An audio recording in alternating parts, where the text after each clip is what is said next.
Everyone, সামনে পুজো আর স্কিনের অবস্থা খুবই খারাপ। এই সময় বাইরের কেমিক্যালযুক্ত প্রোডাক্ট ইউজ করে স্কিনের 12টা না বাজিয়ে চলো ঘরোয়া পদ্ধতিতে ফেসিয়াল করা যাক। তো আমি প্রথমেই ক্লিনজার তৈরি করব। ক্লিনজার তৈরি করতে দুধ, আলুর রস ও দৈনন্দিন ফেস ওয়াশ ব্যবহার করব। এবার সেটিকে ভালো করে মিশ্রণ করে মাসাজ করে নেব।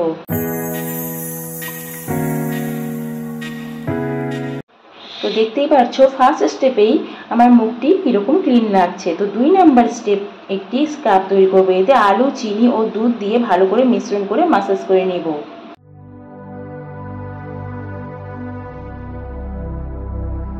3 নাম্বার স্টেপটি হলো গ্লো ফেস প্যাক। এতে বেসন, হলুদ ও দুধ দিয়ে ভালো করে মিশ্রণ করে সেটিকে আমি ফেসে অ্যাপ্লাই করে নেব।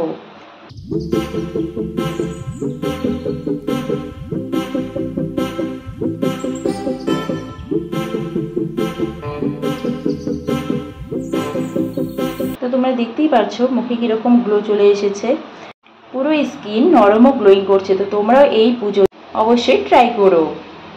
Please do like, share and subscribe to my channel Anwesha words. তো দেখা হচ্ছে নেক্সট ভিডিওতে। Tata, bye by.